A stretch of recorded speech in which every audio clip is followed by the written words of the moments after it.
In 1972, the Irwin Allen produced film called The Poseidon Adventure hit the big screens. It was based on a novel by the same name. It had a huge ensemble cast, which included Gene Hackman, Jack Albertson, Ernest Borgnine, Shelley Winters, Red Buttons, and a whole bunch of other stars. The story centers on a voyage by the fictional SS Poseidon, which was a real-aged luxury liner that was on her final voyage from New York to Athens, and then she was going to be sent to the scrapyard.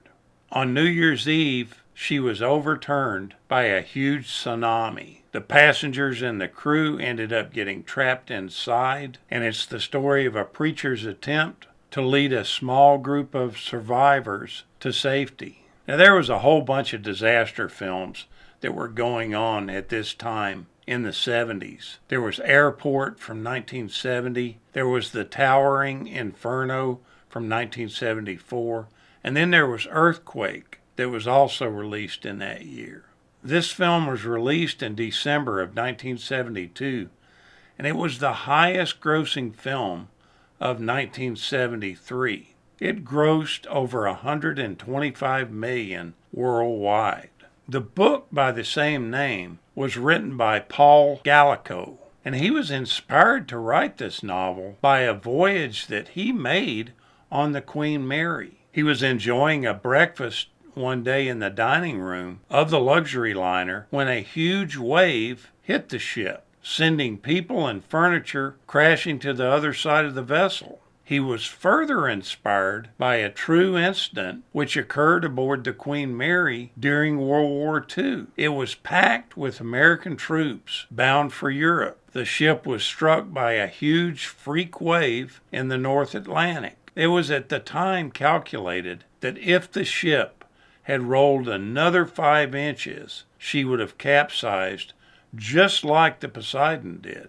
Now, the film was shot in sequence, and that was done to take advantage of the fact that the principals in the film became dirtier and more tattered and suffered injuries as they went along. Now, some of these were real and some were artificial as they progressed through the movie, except for the most dangerous sequences. All the stunts were done by the actors themselves. All the actors at one point complained to the production staff about how difficult this shoot was. This was physically a demanding filming. Shelley Winters went all out in this film, and she gained 35 pounds to play her part. After the movie was completely over and released, she complained numerous times that she was never able to get back to her original weight, no matter how hard she tried. She also, in preparation for the film, trained with an Olympic swim coach so that her character, who is a former award-winning swimmer, would come across in a more realistic sense in the underwater scenes. Now, these waves that you hear people talk about, called rogue waves, and the one that hit the Poseidon, were really mid-ocean waves that had previously been thought to occur only once in thousands of years. But in a 2004 study of satellite image radar, they determined that these waves happened hundreds of times every decade. So you might want to think about this the next time you take a cruise on your favorite fun ship. Now, some of the actual pre-capsize sequences were actually shot aboard the real Queen Mary, including the opening storm sequence, the pre-disaster scenes in the staterooms and hallways, and the scenes above the decks. At the present time, this ship is docked in Long Beach Harbor in California, and you can visit it and you can actually stay on it. They've made it into a hotel. I've never stayed in it myself, but I visited it numerous times.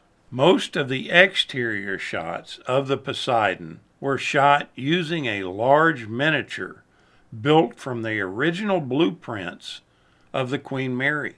The model is on display now at the Los Angeles Maritime Museum at the Los Angeles Harbor. Filming was delayed twice due to cost overruns. The studio was just swimming in red ink. They were truly concerned about the money that was being spent on this large production. Finally, Fox relented and gave up more money when Allen promised to raise half of the budget himself. It's been reported that Irwin Allen found outside backers by going across Pico Boulevard, and this is directly across from Fox's main gate, and he went over to nearby Hillcrest Country Club, where he found a group of his friends playing cards. During the card game, he approached them and asked them to back his film. Because he had secured all this backing and the studio actually never spent any of these backers' money, these guys made a tidy profit from the success of the film without actually spending a dime. The famous interior capsizing sequence was done in two parts. The first part had the hydraulically controlled set tilted to its maximum of 45 degrees. The cameras were then stopped and the set was redressed so that the floor or the deck became the ceiling, which is overhead, and vice versa. The actors were then returned to the set, which was then tilted further to complete the sequence. According to Ernest Borgnine, Shelley Winters loved playing gin rummy. To keep her occupied during breaks in filming, Jack Albertson, who played her husband in the show, would play gin rummy with her. According to what Borgnine said, Albertson ended up winning $260,000 from Shelley Winters. Truth be known, Albertson never got paid by Shelley Winters, and there was probably no intention of that when their betting was going on. In an autobiography by Esther Williams, she disclosed that she was actually offered the role of Belle Rosen by producer Irwin Allen, and he believed that her real-life aquatic skills would lend authenticity to the film's climactic underwater sequences, in which she actually rescues Scott. As much as she wanted to take that assignment, her husband, who was Fernando Lamas, basically told her no way. He just forbid her to take it because he felt like she had gained so much weight in retirement that she wouldn't photograph in a flattering way. In retrospect, she looked at it and admitted that her husband was controlling throughout their turbulent marriage, and that she just wished she had taken her own instincts into account and taken the role at the time. Now, two of the main characters in the film are Red Buttons and Carol Lindley, whose characters fall in love in the movie. The problem is, they actually disliked each other immensely during the filming of this movie. They refused to have anything to do with each other except when the cameras were rolling. They despised each other. It's very ironic that after being reminded about their continual fighting and dislike for each other over the years, they ended up becoming friends. And I'm not talking about just friends. They became great friends in the latter years. You see, both Lindley and Pamela Sue Martin were with Buttons at the time of his final public appearance, and this was at the world premiere of Poseidon at the Mann's Chinese Theater in Hollywood.